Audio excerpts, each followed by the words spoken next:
Every morning they go out. Every night they come back in. Every morning they go out. Every night they come back in. For 2 weeks, that's been the routine. Carry them out in the morning, let them sit in the sun, bring them back in before the temperature drops. Every single day for 2 weeks. That's hardening off. Seedlings grown indoors have never dealt with real sun, no wind, no cold nights.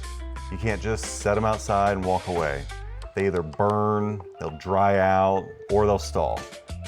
So, you ease them into it. A little more exposure each day until they're ready. And they're ready.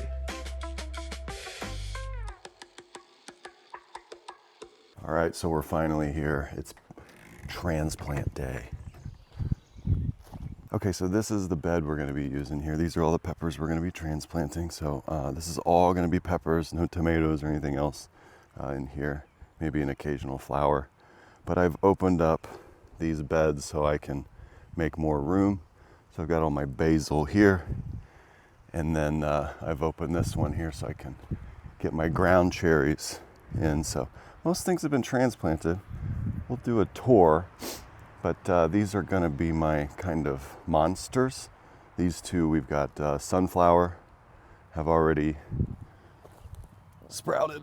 So I'm gonna let those go a little further and then thin them out, but they're looking really good. And then we're gonna transplant the two big chili peppers here. The other two big ones are gonna go in here, and then the rest of all of the other peppers will hit that bed. So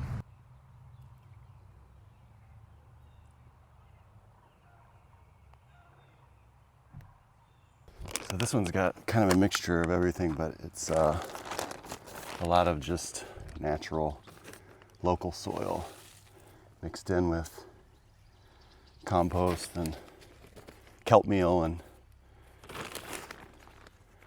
we're using this clover as a cover crop.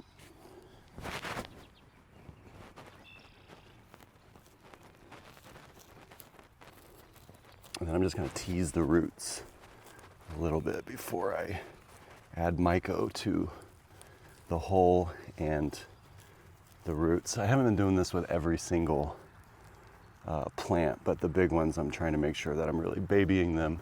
I want to see if up potting them into those big pots made a difference, or if they're all just going to catch up.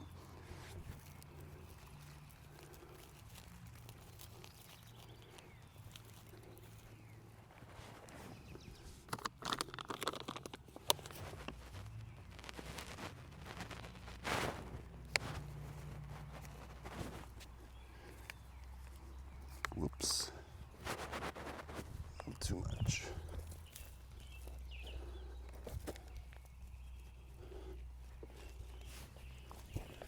Okay, that's looking good.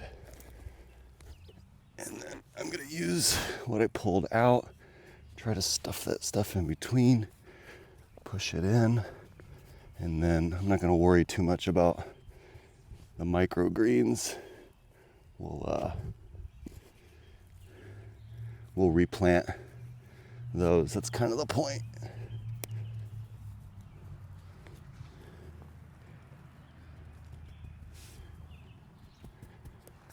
There it is.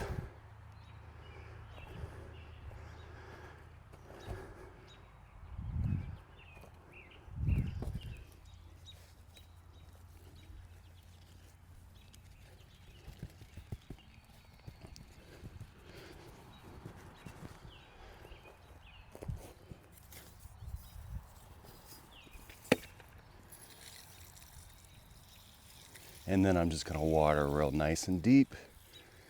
Let those roots make contact with the new soil and the mycos, and then we're gonna be in good shape.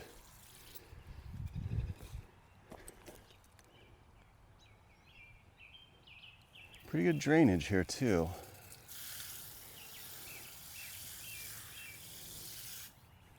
Not bad, a little bit of runoff, but once we get straw and everything else, then that'll look great. Fantastic. All right, let's move on to the other one.